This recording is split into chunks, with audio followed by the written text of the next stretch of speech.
মোৰ নাম আলিছা। মুম্বাই চহৰত শাৰীৰিক সম্পৰ্ক কৰাৰ আগতে নিজৰ নাভিত কিয় নহৰুৰ ৰস লগাইছিল সেই কথা জানিলে আপুনিও আচৰিত হৈ পৰিব। সেইটো এটা বহুত ধুনীয়া ৰাতিপুৱা আছিল। মই টোপনিৰ পৰা উঠি মুখ হাত ধুই খুৰীৰ লগত নাস্তা বনাবলৈ ধৰিছিলোঁ। মোৰ খুৰীৰ সৰু ভায়েক সুভাষ মোৰ সন্মুখতে বহি আছিল। তাৰ নজৰ সদায় মোৰ ওপৰত আছিল আৰু সেই নজৰে মোক বহুত সুখী কৰি তুলিছিল, কাৰণ মই সুভাষক পচন্দ কৰিছিলোঁ। খুৰীৰ ভায়েক সুভাষে প্ৰায় ইয়ালৈ অহা যোৱা কৰি থাকে আৰু সিও মোক বহুত ভাল পাইছিল। মোৰ বয়স 16 বছৰ আছিল, কিন্তু মই সুভাষক ভাল পাবলৈ ধৰিছিলোঁ। কম বয়সতে মই তাৰ প্ৰেমত পৰিছিলোঁ। কিন্তু মই একেবাৰে জনা নাছিলোঁ খুৰীৰ ভায়েক সুভাষ দুদিনৰ বাবে ইয়ালৈ আহিছিল। সি ইয়াৰ পৰাই তাৰ কামলৈ গৈছিল। সি নাস্তা কৰি তাৰ কামলৈ ওলাই গৈছিল আৰু মই খুৰীৰ লগত ঘৰৰ কাম কৰাত ব্যস্ত হৈ পৰিছিলোঁ। মোৰ মা আৰু দেউতা মই সৰু থাকোঁতে এই পৃথিৱীৰ পৰা গুচি গৈছিল। কাম কৰা হোৱাৰ পিছত খুৰীয়ে নিজৰ কোঠালৈ গুচি গৈছিল আৰু মই পাকঘৰ চফা কৰিবলৈ পাকঘৰতে আছিলোঁ। তেনেতে কোনোবাই দৰ্জাত টুকুৰিয়ালে। মই গৈ দৰ্জাখন খুলিলোঁ। দেখিলোঁ যে দৰ্জাৰ সন্মুখত এজন অদ্ভুত ধৰণৰ ওখ পাখ মানুহ থিয় হৈ আছিল। তেওঁৰ চকুত এনেকুৱা চাৱনি আছিল যে মই সেয়া দেখি লগে লগে মোৰ কাপোৰ ঠিক কৰি লৈছিলোঁ। মই বহুত বেছি ধুনীয়া আছিলোঁ দেখিবলৈ, আৰু কেতিয়াবা কেতিয়াবা এই কথাটোৱে মোক বৰ বিপদত পেলাইছিল। মই ক'ৰবালৈ ওলাই গ'লেও ল'ৰাবিলাকে মোক ঘূৰি ঘূৰি চাইছিল। সেইকাৰণে সদায় মই বাহিৰলৈ গ'লেও নিজকে ঢাকি ৰাখিবলৈ চেষ্টা কৰিছিলোঁ, আৰু এই সময়ত মই মোৰ সৌন্দৰ্য ঢাকিবলৈ চেষ্টা কৰিছিলোঁ। সেই মানুহজনে মোক খুৰীৰ বিষয়ে সুধিবলৈ ধৰিলে। মই দৰ্জাখন বন্ধ কৰি খুৰীক মাতিবলৈ যাম বুলি ভাবিছিলোঁ, কিন্তু সেই মানুহজনে দৰ্জাখনত হাত ৰাখি ক'লে যে দৰ্জা বন্ধ কৰাৰ কোনো প্ৰয়োজন নাই। মই তোমাৰ কাৰণে কোনো অচিনাকি নহয়। তুমি যোৱা, গৈ খুৰীক মাতাগৈ। সেই মানুহজনৰ কথাবিলাক মোৰ বৰ অদ্ভুত যেন লাগিছিল। মই প্ৰথমবাৰৰ বাবে সেই মানুহজনক দেখিছিলোঁ, আৰু তেওঁ কৈ আছিল যে তেওঁ মোৰ কাৰণে কোনো অচিনাকি নহয়। মই ভিতৰলৈ গ'লোঁ আৰু খুৰীক মাতি লৈ আহিলোঁ। খুৰীয়ে দৰ্জামুখলৈ গৈছিল, কিন্তু সেই মানুহজনৰ লগত তেওঁ কি কথা পাতিলে মই শুনি নাপালোঁ। কিন্তু যেতিয়াই সেই মানুহজন তাৰ পৰা গুচি গ'ল, তেতিয়া খুৰী মোৰ ওচৰলৈ আহিলে আৰু মোক ক'লে যে এই মানুহজনৰ বিষয়ে তুমি তোমাৰ খুৰাক কেতিয়াও নক'বা। মই খুৰীৰ কথাবিলাক শুনি আচৰিত হৈ পৰিলোঁ। মোৰ খুৰাই সদায় ৰাতিপুৱা বেলেগ এখন চহৰলৈ কামলৈ ওলাই গৈছিল আৰু ৰাতিহে তেওঁ ঘৰলৈ উভতি আহিছিল। কিন্তু খুৰাই দিনটোত বহুবাৰ খুৰীৰ লগত কথা পাতিছিল আৰু মোৰো খবৰ সুধি থাকিছিল। খুৰা খুৰীৰ নিজৰ কোনো সন্তান নাছিল। সেইকাৰণে খুৰাই মোক নিজৰ ছোৱালীৰ দৰেই ৰাখিছিল। খুৰাই মোক বহুত মৰম কৰিছিল। সেইকাৰণে খুৰীয়ে মোক স্পষ্টকৈ মানা কৰিছিল যাতে মই সেই মানুহজনৰ কথা খুৰাক কেতিয়াও নকওঁ। কিন্তু মোৰ মনত এটা সন্দেহ জাগিবলৈ ধৰিলে যে সেই মানুহজননো কোন আছিল যাৰ কথা খুৰীয়ে সকলোৰে পৰা লুকুৱাব বিচাৰিছিল। মোৰতো সেইজন কোনোবা বদমাছ মানুহ যেন লাগিছিল। কিন্তু মোৰ খুৰীৰ তেওঁৰ লগত সম্পৰ্ক কি আছিল? বৰ্তমান খুৰীৰ কথা শুনি মই মোৰ মুখ বন্ধ কৰি ৰাখিছিলোঁ। না মই এই বিষয়ে সুভাষৰ লগত কিবা কথা পাতিছিলোঁ। মই মনতে ভাবি লৈছিলোঁ যে আজি নহয় কালিতো এই কথা পোহৰলৈ নিশ্চয় আহিব, কাৰণ মই জানিছিলোঁ যে কোনো কথা বেছি দিনলৈকে গোপনে ৰাখিব নোৱাৰি। তাৰপিছত সেইদিনাই ৰাতি সুভাষে মোৰ কোঠালৈ আহিছিল। সুভাষে মোক ক'লে যে বহুত সোনকালেই মই মোৰ বাইদেউ মানে তোমাৰ খুৰীৰ লগত আমাৰ বিয়াৰ বিষয়ে কথা পাতিম। মই বিচাৰোঁ যাতে বহুত সোনকালেই আমাৰ বিয়াখন হৈ যায় আৰু আমি বেলেগ এখন চহৰত গৈ থাকিব পাৰোঁ। তেতিয়া সুভাষৰ কথা শুনি মই হাঁহিলোঁ, কাৰণ মোৰ বয়স এতিয়া 17 বছৰ আছিল আৰু তাৰ বয়স 25 বছৰ হৈ গৈছিল, আৰু তাৰোপৰি তাৰ হাতত কোনো স্থায়ী কামো নাছিল। সি মাত্ৰ অলপ চলপহে পইচা উপাৰ্জন কৰিছিল। সি মোক কেনেকৈ তাৰ ঘৰত ৰাখিব? ইমান সোনকালেতো আমাৰ বিয়া সম্ভৱেই নহয়। কিন্তু সুভাষে কৈছিল যে কিছুমান কথা আছে যাৰ বাবে তেওঁ সোনকালে মোক বিয়া পাতি লৈ যাব বিচাৰে, আৰু সি তাৰ কাৰণে সদায় এটা ভাল চাকৰি বিচাৰি আছে। মই তেওঁক কৈ দিলোঁ যে যদি খুৰীয়ে মান্তি হয় তেনেহ'লে মোৰ কোনো আপত্তিয়েই নাই। সেয়া শুনি সুভাষে বহুত ফূৰ্তি পাইছিল। তাৰ কিছুদিন পিছত সেই মানুহজন আমাৰ ঘৰলৈ আকৌ আহিল। সেই মানুহজনে আজি চিধাই দৰ্জাৰে ঘৰৰ ভিতৰলৈ সোমাই আহিছিল, আৰু এইবাৰ খুৰীয়ে তেওঁক নিজৰ বেডৰুমত বহিবলৈ দিছিল। সেই সময়ত মই পাকঘৰত কাম কৰি আছিলোঁ। তেনেতে খুৰী পাকঘৰলৈ সোমাই আহিল আৰু এটা নহৰু উঠালে আৰু মোক ক'লে যে মোৰ কোঠাৰ ফালে অহাৰ প্ৰয়োজন নাই। মই তেতিয়া আচৰিত হৈ খুৰীয়ে নহৰুটো হাতত লোৱা চাই আছিলোঁ। তাৰপিছত খুৰীয়ে একো নোকোৱাকৈ নিজৰ কোঠাৰ ফালে গুচি গ'ল আৰু তেওঁ যোৱাৰ লগে লগে তেওঁৰ কোঠাৰ দৰ্জা বন্ধ কৰাৰ শব্দ শুনিবলৈ পালোঁ। মই ভাবিবলৈ ধৰিলোঁ যে তেওঁলোকে দৰ্জা বন্ধ কৰি কি কৰি আছে বাৰু, তাকো নহৰু এটা লৈ গৈ। 1 ঘণ্টামান পাৰ হৈ গৈছিল আৰু ঘৰৰ চাৰিওফালে নিৰ্জন আছিল। 1 ঘণ্টাৰ পিছত খুৰীয়ে মোক চিঞৰি চিঞৰি ঠাণ্ডা পানী লৈ যাবলৈ ক'লে। মই তেতিয়া 2 গিলাচ ঠাণ্ডা পানী লৈ গ'লোঁ আৰু যেতিয়াই মই খুৰীৰ কোঠাৰ দুৱাৰমুখ পালোঁ তেতিয়া তেওঁলোক দুইজনে কিবা কথা পাতি আছিল আৰু মোৰ চকু মোৰ খুৰীৰ ওপৰত থৰ লাগি ৰ'ল, কাৰণ তেওঁক দেখাত অলপ সলনি হোৱা যেন লাগিছিল। তেওঁ কোঠাৰ ভিতৰত সোমাওঁতে তেওঁ চুলি কোচা বান্ধি থোৱা আছিল, কিন্তু এতিয়া তেওঁৰ চুলিখিনি মেলি থোৱা আছিল আৰু তেওঁ পিন্ধা কাপোৰো অপৰিপাটি হৈ আছিল। তাৰ পিছতে সেই মানুহজনে খুৰীক কৈ উঠিল যে এইজনী তোমাৰ ছোৱালী নেকি? দেখিবলৈতো বৰ ধুনীয়া আৰু বিয়াৰো বয়স হৈছে। তুমি তাইৰ বিয়াৰ কথা ভবা নাই নেকি? তাইৰ কাৰণে ল'ৰা বিচাৰিবলৈও তোমাৰ কষ্ট নহ'ব। তাইৰ বিয়াৰ কথা চিন্তা আৰম্ভ কৰি দিয়া। সেই মানুহজনৰ কথা শুনি মই লাজতে ৰঙা পৰি গ'লোঁ।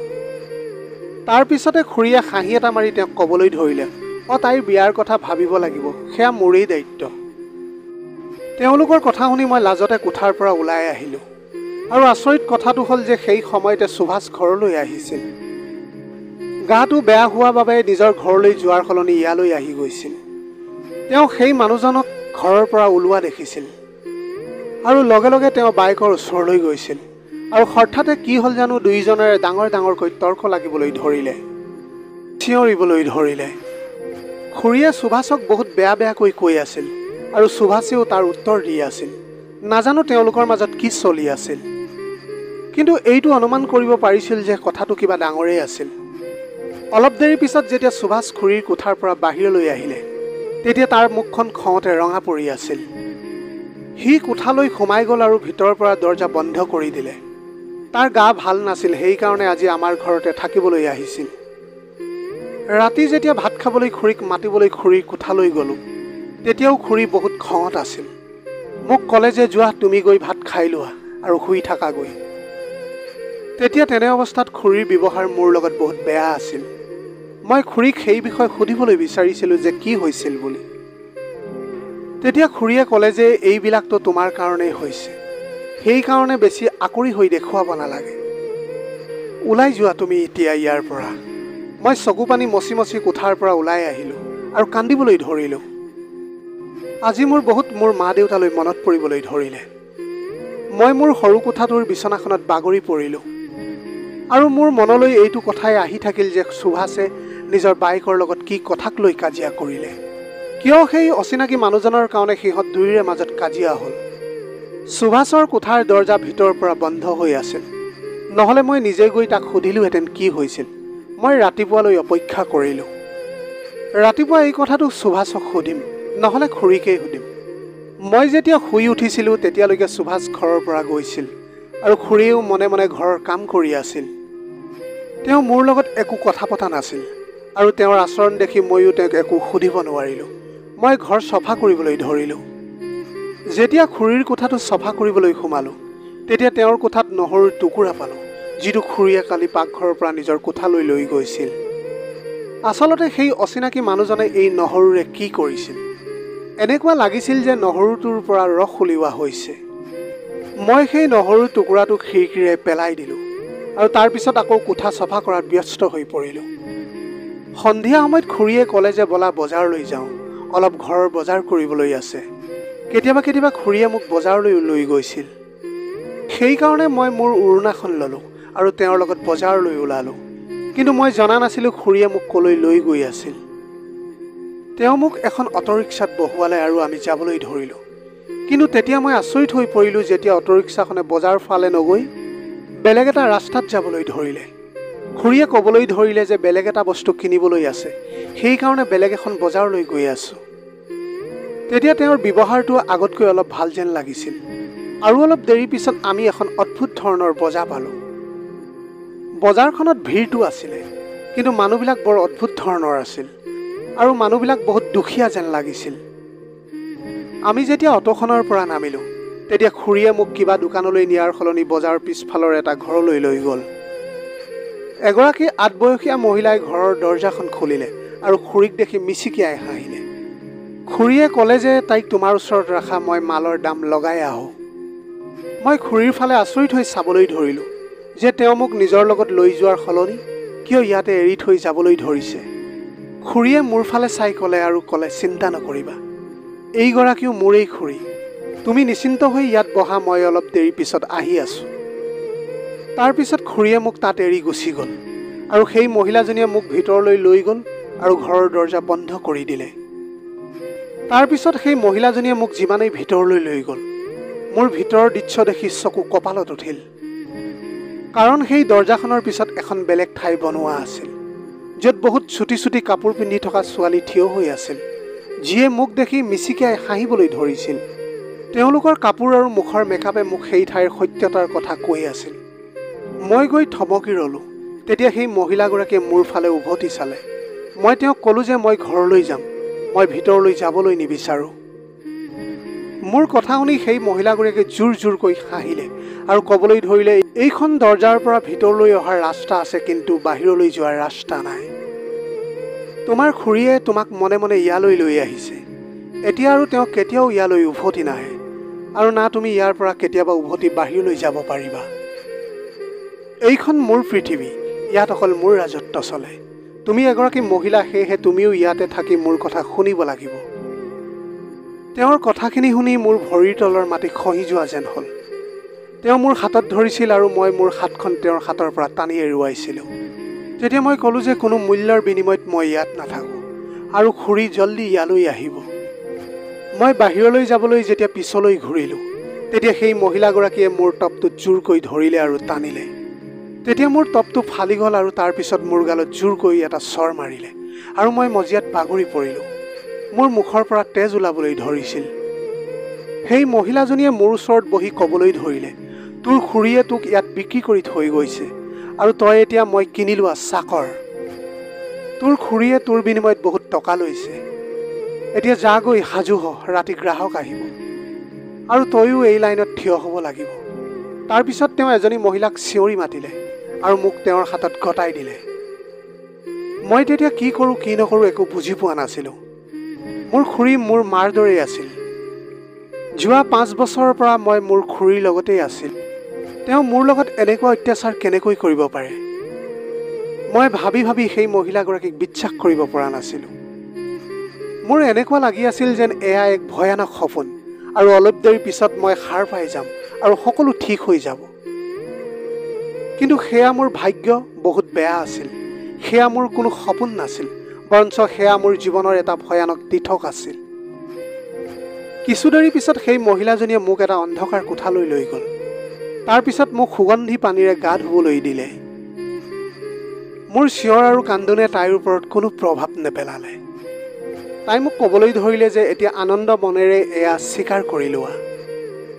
যি হয় যেনেকুৱা হয়, এতিয়া এয়াই তোৰ জীৱন। সেইকাৰণে সুখ মনেৰে এই কামটো সহজভাৱে কৰি ল, নহ'লে মালিকনীয়ে তোক জোৰ জবস্তি এই কাম কৰোৱাব। সেই কথা শুনাৰ লগে লগে যেন মোৰ শৰীৰটো নিথৰ হৈ পৰিল। মই 17 বছৰ বয়সীয়া আছিলোঁ আৰু তেওঁ মোক এই ধান্দাত লগাব বিচাৰিছিল। তাৰপিছত তেওঁ মোক কোঠাটোৰ ফালে টানি লৈ গ'ল, য'ৰ পৰা চিঞৰ কান্দোনৰ শব্দ আহি আছিল। তাৰপিছত তেওঁ ক'লে যে চা, এই ছোৱালীবিলাকে মালিকনীৰ কথা শুনা নাছিল, সেইকাৰণে সিহঁতক ইয়াতে বান্ধি থোৱা হৈছে। সেই ছোৱালীকেইজনীক না খাবলৈ কিবা দিছিল, না বাহিৰলৈ ওলাবলৈ দিছিল। তই যদি এনেকুৱা কৰ, তোকো এনেকৈ বান্ধি থোৱা হ'ব। তেওঁ জবৰদস্তি কৰাৰ পিছত মই সেই সুগন্ধি পানীৰে গা ধুলোঁ আৰু তাৰপিছত তেওঁ মোক কইনাৰ দৰে সজাবলৈ ধৰিলে। অলপ সময় পিছত তেওঁৰ মালিকনী, যাৰ নাম কামিনী আছিল, তেওঁ আকৌ উভতি আহিল। তেওঁ মোৰ ভৰিৰ পৰা মূৰলৈকে চালে আৰু তাৰপিছত ক'বলৈ ধৰিলে, তই সঁচাকৈ বহুত ধুনীয়া আৰু আকৰ্ষণীয়, তোৰতো বহুত ভাল দাম পাম।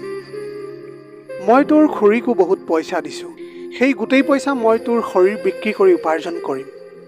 মই কেতিয়াও ভবা নাছিলোঁ যে মোৰ জীৱনটো যে কেতিয়াবা এনেকুৱা সময় আহিব। মই সেই মহিলাজনীক সুধিলোঁ যে মোৰ খুৰীয়ে মোক ইয়াত এৰি থৈ কিয় গৈছে। তেতিয়া তেওঁ জোৰ জোৰকৈ হাঁহিবলৈ ধৰিলে আৰু ক'লে যে সেয়াটো তইহে গম পাবি, আমিতো কেৱল মালহে কিনো। মাল আমালৈ কিয় আহে সেয়া আমি নাজানো আৰু জানিবলৈ চেষ্টা নকৰোঁ। আৰু এইগৰাকী মহিলা যাৰ নাম বাসন্তী আছিল, তেওঁ মালিকনীক ক'বলৈ ধৰিলে যে তাই এতিয়া সৰু আছে, সেয়েহে তাই আমাৰ কামৰ বিষয়ে একো ধৰিবই পৰা নাই। গ্ৰাহকৰ হাতত দিয়াৰ আগতে প্ৰথমে তাইক অনুষ্ঠানত নৃত্য কৰাত ব্যৱহাৰ কৰা উচিত। যেতিয়া তাই অলপ বুজিব পৰা হ'ব, তেতিয়া তাইক ভাল আৰু দামী গ্ৰাহকৰ হাতত গতাই দিম, যাতে তাইৰ উচিত মূল্য পাওঁ। সেই মহিলাজনীৰ কথা মালিকনীয়ে বুজি পালে আৰু ক'লে যে ঠিক আছে, তাইক নাচ গান শিকোৱা। সেয়া আদেশ দি তেওঁ এই কোঠাৰ পৰা ওলাই গ'ল। তাৰপিছত সেই মহিলাগৰাকী, যাৰ নাম বাসন্তী আছিল, তেওঁ মোক ক'বলৈ ধৰিলে, কেইদিনমানৰ কাৰণে মই তোক বচালোঁ, কিন্তু এটা কথা মনত ৰাখিবি, এই পৃথিৱীত আজি নহ'লে কাইলৈ হ'লেও তই গ্ৰাহকৰ ওচৰলৈ যাবই লাগিব, কাৰণ সেয়াই তোৰ কাম হ'ব। মোক যেতিয়াৰ পৰা ইয়ালৈ অনা হৈছিল, তেতিয়াৰ পৰা আজিলৈকে সদায় কোনোবা নহয় কোনোবা গ্ৰাহকৰ ওচৰলৈ মই যাবলগীয়া হৈছিল, কাৰণ এয়াই মোৰ জীৱন। মই ইয়াৰ পৰা পলাবলৈ বহুবাৰ চেষ্টা কৰিছিলোঁ, কিন্তু ইয়াৰ পৰা ওলোৱা এখনেই দৰজা আছে, য'ত ইয়াৰে মালিকনীয়ে নিজেই তেওঁৰ চাকৰৰ লগত পহৰা দি থাকে। সেইকাৰণে ইয়াৰ পৰা পলোৱাৰ কথা কেতিয়াও নাভাবিবি, নহ'লে মালিকনীয়ে তোৰ এনেকুৱা অৱস্থা কৰিব যি তই গোটেই জীৱন পাহৰিব নোৱাৰিবি। সেই মহিলাজনী, যাৰ নাম বাসন্তী আছিল, তেওঁ বহুত ভাল আৰু মৰমীয়াল আছিল। বাকী ইয়াৰে আন কোনেও ভালকৈ কথাই পতা নাছিল মোৰ লগত। এনেকৈ কেইদিনমান পাৰ হৈ গৈছিল। এতিয়াওতো কান্দি কান্দি মোৰ চকুৰ পানী শুকাই গৈছিল। মই এই কথাটো বুজি উঠিছিলোঁ যে খুৰীয়ে আৰু মোক কেতিয়াও ইয়াৰ পৰা লৈ নাযায়। নাজানো তেওঁ মোক কি কথাত তেনেকুৱা প্ৰতিশোধ ল'লে, আৰু সুভাষেনো এনেকুৱা কি কথা ক'লে যাৰ বাবে পিছদিনাই মোক এনেকুৱা এখন পৃথিৱীত এৰি থৈ গ'ল খুৰীয়ে। মই এই প্ৰশ্নটোৰ উত্তৰ পাবলৈ বিচাৰি আছিলোঁ যে খুৰীয়ে আচলতে মোৰ লগত এনেকুৱা কিয় কৰিলে, কিন্তু বৰ্তমান এই প্ৰশ্নৰ উত্তৰ দিবলৈ কোনো নাছিল। বাসন্তী বাইদেৱে মোক এমাহলৈকে সেই অনুষ্ঠানত নাচিবলৈ শিকাইছিল, কিন্তু মোৰ বাবে সেই কাম বহুতেই কঠিন আছিল। মই সুভাষৰ বাহিৰে আন পুৰুষক ভালকৈ দেখাই নাছিলোঁ, আৰু ঘৰৰ পৰা বাহিৰলৈ গ'লেও কেতিয়াও অকলেই যোৱা নাছিলোঁ। সেইকাৰণে ইমানবিলাক অচিনাকি পুৰুষৰ সন্মুখত নৃত্য কৰাটো মোৰ বাবে বৰ কঠিন হৈ পৰিছিল। মই যেতিয়া নানাচো বুলি কৈছিলোঁ, তেতিয়াই মালিকনীয়ে মোক তেওঁৰ হাতত থকা লাঠিডালেৰে মোৰ কঁকালত কোব মাৰি দিয়ে। এনেকৈ 2-4 দিন যোৱাৰ পিছত মই বুজিবলৈ পাৰিলোঁ যে এতিয়া এয়াই মোৰ জীৱন, আৰু এই মালিকনীৰ মতেই মই চলিব লাগিব। সেইকাৰণে মই সেইবিলাক ভাবিয়েই ভালকৈ নাচিবলৈ আৰম্ভ কৰিলোঁ। তাৰপিছত এনেকৈ আৰু এমাহ পাৰ হৈ গ'ল, আৰু তেনেতে এদিন এজন বৰ ধনী মানুহ মোৰ কোঠালৈ সোমাই আহিল, আৰু আহিয়ে সকলোতকৈ আগতে মোৰ দাম লগাবলৈ ধৰিলে। সেই মানুহজনে 50,000 টকাৰে মোক এটা নিশাৰ বাবে কিনিবলৈ বিচাৰিছিল, আৰু সেয়া বহুত বেছিয়েই টকা আছিল। সেইকাৰণে মালিকনীয়ে আনন্দ মনেৰে মান্তি হৈ গ'ল। তেওঁ মানুহজনৰ পৰা 50,000 টকা লৈ ল'লে আৰু তেওঁক এটা সৰু কোঠালৈ পঠিয়াই দিলে, আৰু বাসন্তী বাইদেউক কৈ দিলে যে তাইক সাজু কৰি মানুহজনৰ কোঠাত থৈ আহা, আৰু ভালকৈ বুজাই দিবা যাতে মানুহজনক ভালকৈ সেৱা শুশ্ৰূষা কৰে। সেই কথা শুনি মই উচুপি উচুপি কান্দিবলৈ ধৰিলোঁ। নাচিবলৈতো মই শিকি গৈছিলোঁ, কিন্তু এতিয়ালৈকে কোনো গ্ৰাহকৰ লগত নিশা কটোৱা নাছিলোঁ। বাসন্তী বাইদেৱে মোক তেওঁৰ লগত লৈ গ'ল আৰু নিজ হাতেৰে মোক সজাই মোক ক'বলৈ ধৰিলে যে তই যিমান বেছি কান্দিবি, চিঞৰিবি, গ্ৰাহকে তোক সিমানেই কষ্ট দিব। সেইকাৰণে এইটোৱে ভাল হ'ব যে তই মনে মনে গ্ৰাহকৰ লগত সময় পাৰ কৰি উভতি আহি যা। নিশাটোৰ কাৰণে ভাবিবি যে তেওঁই তোৰ স্বামী। তেনেকুৱাখিনি কৰিলে তোৰ কাৰণে সহজ হৈ পৰিব। তেওঁ মোক সজাই আইনাৰ সন্মুখত থিয় কৰাই মোক ক'লে যে কেতিয়াবা কেতিয়াবা আমাৰ এই সৌন্দৰ্যই আমাৰ কাৰণে বিপজ্জনক হৈ পৰে। যদি তই দেখিবলৈ ধুনীয়া নহ'লিহেঁতেন, তেনেহ'লে তোৰ দামো নালাগিলহেঁতেন। মই মোৰ এই সৌন্দৰ্যতাৰ কাৰণে অশান্তিত ভুগি আছোঁ। মই এতিয়া 40 বছৰীয়া হ'লোঁ, কিন্তু মোৰ ধুনীয়া চেহেৰাই মোক বুঢ়ী হ'বলৈ দিয়া নাই। কোনোবা নহয় কোনোবাই মোক বিচাৰিবই। তয়ো যেতিয়ালৈকে ধুনীয়া হৈ থাকিবি, তেতিয়ালৈকে এইবিলাক সহ্য কৰি থাকিবই লাগিব। বাসন্তী বাইদেৱে মোক মানসিকভাৱে সাজু কৰি আছিল, আৰু ইফালে মোৰ চকুপানী ৰখাৰ নামেই লোৱা নাছিল। মোৰ বাৰে বাৰে খুৰী আৰু সুভাষলৈ মনত পৰি আছিল। মই এতিয়ালৈকে এই কথাটো বিশ্বাস কৰিব পৰা নাছিলোঁ যে খুৰীয়ে মোক জানি বুজি ইয়াত এৰি থৈ গৈছে, আৰু এই সকলোবিলাকৰ কাৰণে হয়তো সুভাষেই দায়ী। যেতিয়া মোক সজোৱা হৈ গ'ল, তেতিয়া বাসন্তী বাইদেৱে ক'লে যে এতিয়া দীঘলকৈ উশাহ এটা লৈ কোঠাৰ ভিতৰলৈ যা, আৰু নিজকে সেই মানুহজনক অৰ্পণ কৰিবি। মোৰ হাতত তাৰ বাহিৰে আৰু বেলেগ ৰাস্তাই নাছিল। সেইকাৰণে মই সেই সৰু কোঠাটোৰ ভিতৰলৈ সোমাই গ'লোঁ। ভিতৰত এটা হালধীয়া ৰঙৰ সৰু বাল্ব জ্বলি আছিল, যাৰ সূক্ষ্ম পোহৰত মোৰ সকলো বৰ ভয়ানক যেন লাগিছিল। মই ভাবিছিলোঁ যে কোঠাত সোমাই সেই মানুহজনৰ ভৰিত ধৰিম আৰু তেওঁক ক'ম যে মোৰ লগত যেন একো জোৰ জবস্তি নকৰে। মোক ৰেহাই দিবলৈ হাতজোৰ কৰিম। তেতিয়া নিশ্চয় সেই মানুহজন মোৰ প্ৰতি দয়া জাগিব। এনেও মই কম বয়সীয়া আছিলোঁ আৰু যিজন মানুহে মোক কিনিছিল তেওঁ ৩৫-৪০ বছৰ বয়সৰ আছিল। মোৰ মতেতো তেওঁ মোৰ দেউতাৰ দৰে আছিল। কিন্তু মই এটা কথা জনা নাছিলোঁ যে ইয়ালৈ অহা সকলো পুৰুষৰ অন্তৰ কঠোৰ হয়। মই যেতিয়াই কোঠাৰ ভিতৰত প্ৰৱেশ কৰিলোঁ তেতিয়াই মোক দেখি সেই মানুহজনৰ মুখত এক অদ্ভুত ধৰণৰ হাঁহি বিৰিঙি উঠিছিল। যেতিয়াই মোৰ চকু তেওঁৰ মুখত পৰিল তেতিয়া মোৰ গাৰ নোম শিয়ৰি উঠিল। সেই মানুহজনৰ মূৰত এটা ডাঙৰ আঘাতৰ চিন আছিল। তেওঁৰ এটা চকু একেবাৰে ৰঙা হৈ আছিল আৰু তেওঁৰ নজৰ মোৰ শৰীৰটোত স্তব্ধ হৈ আছিল। মোৰ ভয় লাগিলে আৰু মই আকৌ উভতি যাবলৈ ধৰিলোঁ। তেনেতে তেওঁ মোক পিছফালৰ পৰা টানিলে আৰু ক'বলৈ ধৰিলে, তোৰ কাৰণে ইমান টকা দিছোঁ আৰু তই এতিয়া ক'ত পলাই আছ? তেওঁৰ কথা কোৱাৰ লগে লগে মদৰ গোন্ধ আহিবলৈ ধৰিলে। মই তেওঁৰ সন্মুখত মোক এৰি দিয়াৰ বাবে হাতজোৰ কৰিবলৈ ধৰিলোঁ, কিন্তু তেওঁৰ অন্তৰ একেবাৰে নগলিল আৰু ক'বলৈ ধৰিলে, ব'ল এতিয়া ভালকৈ বিচনালৈ আহ। মই ভালকৈয়ে জানো তোৰ দৰে ছোৱালীৰ নাটক। তেওঁ মোক চিধাই বিচনাত ঠেলা মাৰি দিলে আৰু তাৰপিছত মোৰ মূৰত বাসন্তী বাইদেউৰ কথাখিনিয়ে খেলিবলৈ ধৰিলে। তেওঁ কৈছিল যে বিচনাত যোৱাৰ আগতে তোৰ নাভিত নহৰুৰ ৰস লগাবলৈ একেবাৰে নেপাহৰিবি। তেওঁ এটা সৰু নহৰু বাকলি গুচাই মোক দিছিল। মই সেইটো মোৰ হাতৰ মুঠিত বন্ধ কৰি ৰাখিছিলোঁ। সেয়া মই লগাবলৈ পাহৰি গৈছিলোঁ। কিন্তু যেতিয়াই সেই কথাটো মনত পৰিল তেতিয়াই মই সেই নহৰু মোৰ নাভিত মোহাৰিবলৈ ধৰিলোঁ। তাৰপিছত মোৰ লগত সেই সকলোবিলাক হ'ল। সেই মানুহজনে গোটেই নিশা তেওঁৰ টকাৰ বিনিময়ত সম্পূৰ্ণৰূপে মোৰ পৰা উঠাই লৈছিল। মোৰ কান্দোন আৰু কাকতি মিনতিয়ে একো কাম নিদিলে। সেই মানুহজন একেবাৰে কঠিন হৃদয়ৰ আছিল। মোৰ এনেকুৱা লাগিছিল যেন ৰাতিটো শেষ নহয় নেকি। তাৰপিছত এনেকুৱা এটা সময় আহিল যেতিয়া মই অজ্ঞান হৈ পৰিলোঁ। যেতিয়া মই চকু মেলিলোঁ তেতিয়া বাসন্তী বাইদেউ মোৰ সন্মুখত থিয় হৈ আছিল। সেই গ্ৰাহকজন ৰাতিপুৱা শোৱাৰ আগতেই ওলাই গৈছিল। বাসন্তী বাইদেৱে মোক সাৱটি ধৰিলে আৰু ক'লে, প্ৰথম নিশাটোৱেই বৰ কষ্টকৰ হয়। এতিয়া তোৰ কাৰণে সকলো সহজ হৈ পৰিব। কিন্তু মোৰ একেবাৰে এনেকুৱা লগা নাছিল যে সকলোবিলাক সহজ হৈ পৰিব। পাৰ হৈ যোৱা নিশাটো বহুত ভয়ানক আছিল। মই জ্ঞান ঘূৰাই পোৱাৰ পিছতো চিঞৰি আছিলোঁ। বাসন্তী বাইদেৱে মোক তেওঁৰ লগত তেওঁৰ কোঠালৈ লৈ গ'ল। গোটেই দিন মই মাত্ৰ তেওঁক সাৱটি কান্দি থাকিলোঁ। আজি এনে অৱস্থাত মোৰ মালৈ বহুত মনত পৰিছিল। যদি আজি মোৰ মা জীয়াই থাকিলেহেঁতেন তেনেহ'লে আজি মই এই দিন দেখিবলগীয়া নহ'লহেঁতেন। এই পৃথিৱীত আজি প্ৰথমবাৰৰ বাবে মোৰ এই অনুভৱ হ'ল যে মা দেউতাৰ বাহিৰে আন কোনো আপোন নহয়। এই সম্পৰ্কবিলাক মাত্ৰ আনক দেখুৱাবলৈহে। মোৰ খুৰী, যাক মই মোৰ মাৰ ঠাই দিছিলোঁ, তেওঁৱে মোক এই নৰকলৈ ঠেলি দিছিল আৰু ইয়াতে মই মোৰ পৰিচয় পাহৰি গৈছিলোঁ। দুদিন এনেকৈ পাৰ হৈ গ'ল। তাৰ তৃতীয় দিনা এজন 50 বছৰীয়া গ্ৰাহকে মোৰ দাম লগাবলৈ ধৰিলে। মই মালিকনীৰ আগত হাতজোৰ কৰিবলৈ ধৰিলোঁ যে মই আৰু এইবিলাক কৰিব নিবিচাৰোঁ। কিন্তু তেওঁ মোক ধমকি দি বাসন্তী বাইদেউৰ ওচৰলৈ পঠিয়াই দিলে আৰু তেওঁ মোক এই মানুহজনৰ ওচৰলৈ যাবলৈ সাজু কৰিবলৈ ধৰিলে আৰু লগতে মোৰ হাতত সেই নহৰু তুলি দিলে আৰু ক'লে যে এয়া তোৰ নাভিত লগাবলৈ নাপাহৰিবি। মই তেতিয়া মনে মনে সেই নহৰু মোৰ হাতৰ মুঠিত ৰাখিলোঁ আৰু লাহে লাহে সেই কোঠালৈ খোজ দিলোঁ। মই মৌনভাৱে সেই বুঢ়া মানুহজনৰ লগত ৰাতিটো কটালোঁ। এইবাৰ মই কোনো কন্দা কটা নকৰিলোঁ। বাসন্তী বাইদেউৰ কথা শুদ্ধ বুলি প্ৰমাণিত হ'ল। যেতিয়া মই কোনো হুলস্থুল নলগালোঁ তেতিয়া গ্ৰাহকেও মোক বেছি অশান্তি নকৰিলে। কিন্তু বিচনালৈ যোৱাৰ আগতে মই মোৰ নাভিত নহৰুৰ ৰস লগাই দিছিলোঁ।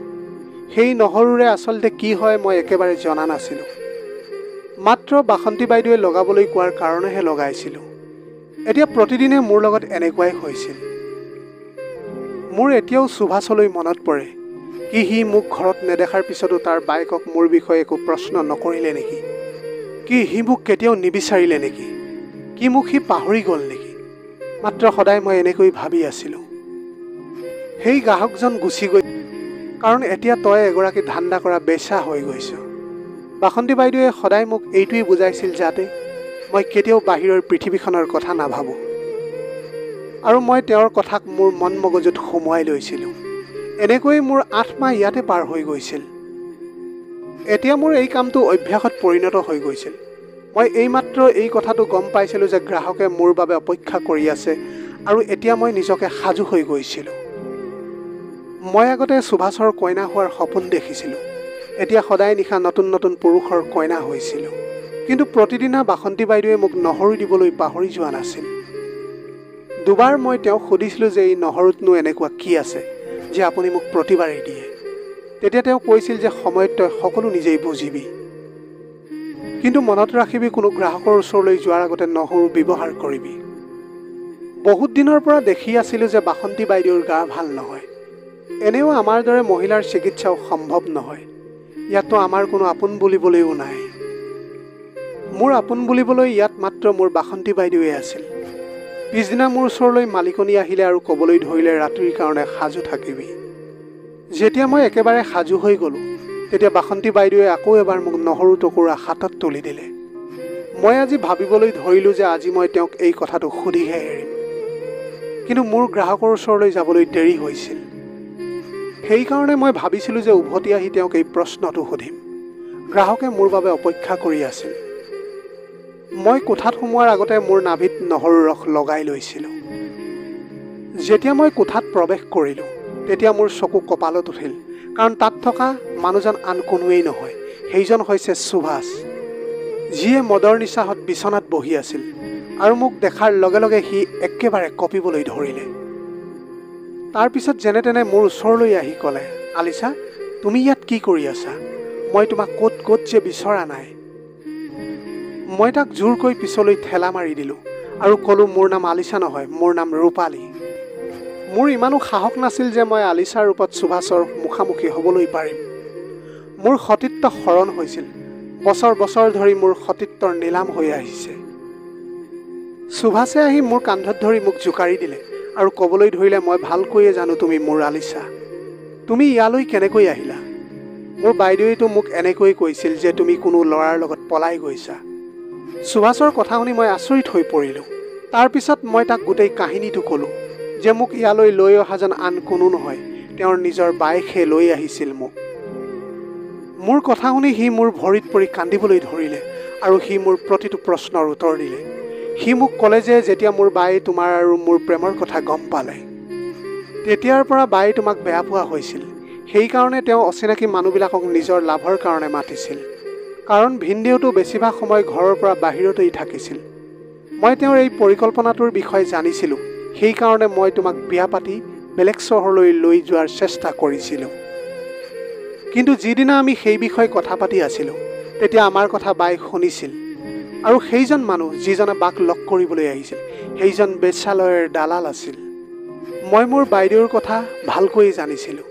যেতিয়া ভিনদেউ ঘৰত নাথাকে, তেতিয়া তেওঁ পৰপুৰুষৰ লগত সম্পৰ্ক কৰে। সেয়া মই নিজ চকুৰে দেখা নাছিলোঁ যদিও মই কথাটো জানিছিলোঁ। মই মোৰ বাক বহুতবাৰ বুজাবলৈ চেষ্টা কৰিছিলোঁ, কিন্তু তেওঁ মোৰ কথা নুশুনিলে। তেওঁ একেৰাহে ভিনদেউক বিশ্বাসঘাতকতা কৰি থাকিলে। সেইদিনাও সেই মানুহজনক ঘৰৰ পৰা ওলোৱা দেখি মোৰ বহুত খং উঠিছিল আৰু সেই কথাটোক লৈ মোৰ বাৰ লগত বহুত কাজিয়া হৈছিল। কিন্তু তাৰ পিছদিনাই মোক বায়ে ক'লে যে তুমি বেলেগ এজন ল'ৰাৰ লগত পলাই গৈছা। মোৰ তেওঁৰ সেই কথাটোত একেবাৰে বিশ্বাস হোৱা নাছিল। সেয়েহে মই তোমাক বহুত ঠাইত বিচাৰি গৈছিলোঁ, কিন্তু মই তোমাক ক'তো নাপালোঁ। তেওঁ ভিনদেউকো এনেই কৈছিল যে আপোনাৰ ভতিজী পলাই গৈছে বুলি। তাৰপিছত মোৰো এনেকুৱা লাগিবলৈ ধৰিলে যে তুমি মোক বিশ্বাসঘাতকতা কৰিলা। আৰু এনেকৈ কৈ কৈ সি কান্দিবলৈ ধৰিলে আৰু ক'লে যে মই তোমাক তোমাৰ খুৰীৰ ফালৰ পৰা ক্ষমা বিচাৰিছোঁ। তোমাৰ খুৰীৰ বহুত জটিল বেমাৰ হৈছে আৰু তেওঁ এতিয়া বিচনাত পৰি আছে। বিচনাৰ পৰা ক'তো লৰচৰ কৰিব নোৱাৰে। এতিয়া তেওঁ তেওঁৰ কৰ্মৰ শাস্তি পাই গৈছে। আৰু এই সকলোবিলাক তেওঁৰ লগত এই কাৰণেই হৈছে কাৰণ তেওঁ এজনী মাক বাপেক নোহোৱা ছোৱালীক শাস্তি দিছে। নিজৰ ভুল লুকুৱাবলৈ তোমাক এই বেশ্যালয়ত বিক্ৰী কৰি দিলে। সুভাষে কান্দি কান্দি মোক ক্ষমা খুজিবলৈ ধৰিছিল। সুভাষে মোক তাৰ লগত যাবলৈ জেদ কৰিবলৈ ধৰিলে, কিন্তু মই তাক একেবাৰে মানা কৰি দিলোঁ। তেতিয়া সি লাহেকৈ ক'লে যে আলিছা, মই তোমাক ভাল পাওঁ, তোমাৰ শৰীৰক নহয়। সেইকাৰণে মোৰ প্ৰেমক বুজিবলৈ চেষ্টা কৰা আৰু বলা মোৰ লগত। এই সকলোবিলাক কথা শুনাৰ পিছত মই বুজিব পাৰিলোঁ যে সুভাষৰ দৰে প্ৰেম কৰোঁতা যদি কোনোবাই পায় তেনেহ'লে তেওঁ পৃথিৱীৰ যিকোনো শক্তিৰ লগতেই যুঁজিবলৈ পাৰিব। আৰু তাৰপিছত দুয়োকে ধৰি সাৱটি কান্দিবলৈ ধৰিলোঁ। আৰু তাৰপিছত আমি দুয়ো তাৰ পৰা ওলাই আহিবলৈ ধৰিলোঁ। যোৱাৰ আগতে মই বাসন্তী বাইদেউক লগ কৰি যাবলৈ বিচাৰিছিলোঁ। সেইকাৰণে মই তেওঁৰ কোঠালৈ গ'লোঁ। কিন্তু মই তেওঁৰ কোঠাত সোমোৱাৰ লগে লগে মোৰ চকু কপালত উঠিল, কাৰণ বাসন্তী বাইদেউ অজ্ঞান হৈ মজিয়াত পৰি আছিল।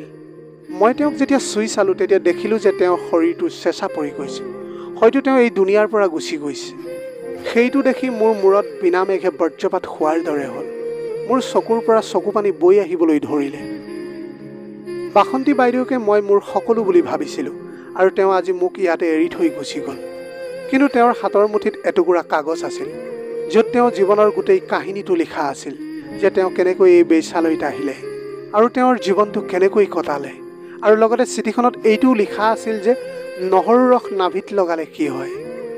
আচলতে নহৰু ৰস নাভিত লগালে মহিলা কেতিয়াও গৰ্ভৱতী নহয় আৰু তেওঁ নানা ধৰণৰ বেমাৰৰ পৰাও দূৰত থাকে। বাসন্তী বাইদেউ যেতিয়া ইয়ালৈ আহিছিল তেতিয়া তেওঁক এইবিলাক ক'বলৈ কোনো নাছিল। সেইকাৰণে তেওঁ ইমান বেছি বেমাৰী হৈ গৈছিল। কিন্তু যেতিয়া তেওঁ সেইবিলাক গম পালে তেতিয়া তেওঁ মোক সেইবিলাক শিকাবলৈ ধৰিছিল। তেওঁ মোৰ স্বাস্থ্যৰ বহুত যত্ন লৈছিল। সেইকাৰণে তেওঁ বাৰে বাৰে মোক নহৰু মোৰ হাতত তুলি দিছিল। কিন্তু দুখৰ কথাটো হ'ল বাসন্তী বাইদেউ আৰু জীয়াই নাথাকিল। আৰু ময়ো সুভাষৰ লগত বিয়া হৈ বেলেগ এখন চহৰলৈ গুচি আহিলোঁ। কাৰণ না মোক সুভাষৰ ঘৰৰ মানুহে স্বীকাৰ কৰিব, না সেই সমাজে কৰিব। আমাৰ বিয়াৰ কেইমাহমান হৈ গৈছিল। জীৱন বহুত ভালকৈ হাঁহি ফূৰ্তিৰে পাৰ হৈছিল। কিন্তু আজিও মোৰ বাসন্তী বাইদেউলৈ বহুত মনত পৰে। প্ৰিয় দৰ্শক, এয়াই আছিল আজিৰ কাহিনীৰ ভাগ। ভিডিঅ'টো যদি ভাল লাগিল তেনেহ'লে লাইক, কমেণ্ট, ছাবস্ক্ৰাইব কৰিবলৈ নাপাহৰিব। আপোনালোকৰ গোটেই জীৱনটো হাঁহিৰে উপচি পৰক। পাৰিলে দুখীয়াজনক অলপ সহায় কৰিবলৈ চেষ্টা কৰিব। আপোনালোকৰ অকণমান সঁহাৰিয়ে যদি কোনোবা এজন দুখীয়াৰ জীৱনটো সলনি কৰিব পাৰে, তাতকৈ পুণ্যৰ কাম আৰু এই পৃথিৱীত একোৱেই হ'ব নোৱাৰে। Have a nice day.